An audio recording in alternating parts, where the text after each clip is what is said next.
कर रहा है, गुनाह कर रहा है, रोकना तो चाहिए, पर ये मारना या खत्म कर देना, तो ये लोभ लालच से और पाप जुड़ते चले जाते हैं और आदमी बर्बाद होते चले जाते हैं। फिर है अहंकार। अहंकार भी बहुत तरह का है। किसी को राज पहुंच का, मेरी पहुंच ऊपर तक है, पता नहीं क्या, ऐसे डरा देना। किसी को ऊंचे धर्म का, ऊंची जात का, किसी को धन दौलत का, किसी को जमीन जायदाद का, किसी को अपनी औलाद का और किसी को खुद का। क्या सोचता है? सूक्ष्म मन का अहंकार कि मेरे को जितनी भगवान ने अकल दी है ना, किसी में ऐसी अकल नहीं है, मेरे को दी है, बाकी तो सारे कोरे ही घूम रहे हैं, किसी को कुछ मिला ही नहीं दिमाग। अंदर ये अहंकार होता है, सूक्ष्म अहंकार। और धर्मों में क्या लिखा है? अहंकार को मार पड़ती ही पड़ती है। और रावण का उदाहरण इसके बारे में दिया जाता है, और वाकई बहुत बड़ा उदाहरण है और सटीक। रावण कोई छोटी मोटी ताकत नहीं थी। हमने वैज्ञानिक दृष्टिकोण से पवित्र ग्रंथ पढ़े हैं, तो हम आपको वैज्ञानिक दृष्टिकोण से बताएंगे। रावण सूरज की रोशनी से ही नहीं, चंद्रमा की रोशनी से भी खाना बना लेता था, इतना बड़ा वैज्ञानिक था। जब चाहता था बरसात करवा लेता था। एटम परमाणु उसके कंधे पे टंगे रहते थे, क्योंकि वो तीर चलाता था तो कहते 12 कोस तक आग लगती थी, यानी टेम्परेचर हाई। और राम जी के पास ऐसा बाण था, वो छोड़ते थे तो बर्फ की तरह वातावरण, दोनों टकरा के वातावरण ज्यों का त्यों। इतना बड़ा साइंटिस्ट था रावण। यही नहीं, सफल क्लोन ज्ञाता था। जो लोग कहते कि राम जी के टाइम में राम जी नहीं थे, वो झूठ है। राम जी थे, 100% सच है। और वो सफल क्लोन ज्ञाता था रावण। उसके खुद के तो 3 या 5 ही बच्चे थे, बाकी सब क्लोन थे। क्लोन 1 लाख हो गए थे। और आगे सफल क्लोन ज्ञाता था, क्योंकि बाकी बच्चे नाती थे, वो 1.25 लाख थे, यानी बच्चों के भी आगे बच्चे। सफल क्लोन ज्ञाता। अब ज्ञान की बात करें, 4 वेदों का टीकाकार पंडित, 4 वेद हमने पढ़े, इतना ढेर लग जाता है अगर इस मेज पे रखें तो, इतनी ऊंची। उसको जुबानी याद थे, जब यहां से मर्जी टीका टिप्पणी करवा लो दोहा बोल के, इतना जबरदस्त ज्ञान। सफल राजनीतिज्ञ श्री राम जी ने लक्ष्मण को कहा था लास्ट में, जब मर रहा था रावण, कि इसको राजनीति का गुरु बना लो, ये राजनीति बहुत ज्यादा जानता है। इतना बड़ा राजनीतिज्ञ। लेकिन उसने क्या किया? ये तो हमने थोड़े से गुण बताए हैं, उसके और भी बहुत गुण थे। तो उसने एक ही अवगुण किया, अहंकार, कि मुझे तो मौत भी नहीं मार सकती, मौत को भी मैंने बांध लिया है। और सीता जी को उठा लिया इसी अहंकार में। तो एक लखपूत 1.25 लाख नाती, तेरा वन घर दिया ना बाती। तो इसलिए अहंकार कभी ना करो। थोड़े से पैसे हो जाएं, 2-4 लोग आगे पीछे घूमने लग जाएं, अकड़ अकड़ के चलता, कहता आदमी तो मैं ही हूं, बाकी तो कीड़े मकोड़े। ना भाई ना, ऐसा ना कर। अहंकार को मार है, धर्मों में बताया है, तो अहंकार नहीं करना चाहिए। तो इस तरह ये। और फिर है मन। आदमी के दिलो दिमाग में जो बुरे विचार देता है, दिमाग में जो नेगेटिव थॉट्स, बुरे विचार देता है, वो है मन। अच्छे विचार, भले विचार देता है, वो है आत्मा की आवाज। हिंदू और सिख धर्म में मन को कहा जाता है मन राम, इस्लाम धर्म में नफस। जो दिमाग को गलत बुरे विचार देता है, नफस शैतान। तो अंदर की आवाज को आत्मा की आवाज, अंदर की आवाज हिंदू सिख धर्म में, और रूह जमीर की आवाज इस्लाम धर्म में। तो अंदर की आवाज दबके रह जाती जब मन नफस आदमी के ऊपर छा जाता है।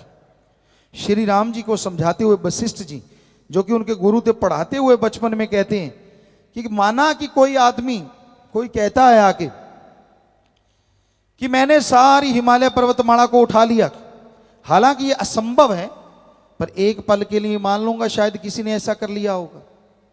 अगर कोई कहता है कि उसने सारे समुद्रों का पानी पी लिया, यह भी असंभव है, वशिष्ठ जी कहते हैं फिर भी मान लूंगा शायद किसी ने ऐसा कर लिया होगा।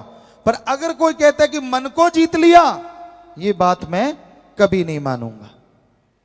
यानी इतनी बड़ी बड़ी बातें। आदमी कहते मैंने सारा समुद्र पी लिए, कहते ये भी मान लूंगा। सारी हिमालय पर्वतमाला उठा ली, वो भी कहते मान लूंगा।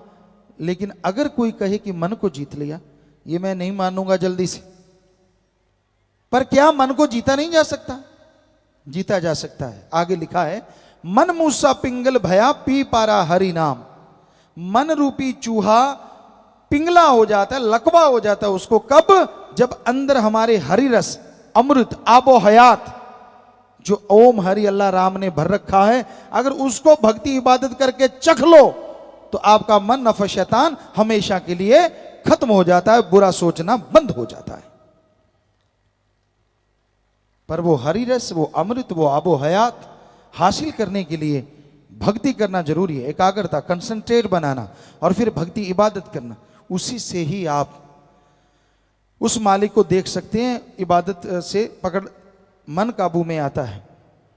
तो आगे आया जी, घोर कलयुग है ऐसा आया, बुरे कामों में मन ने फंसाया, पकड़ लिए जाल माया। माया का, माया के दो रूप है, एक जो लुभाता है, एक धन दौलत जमीन जायदाद।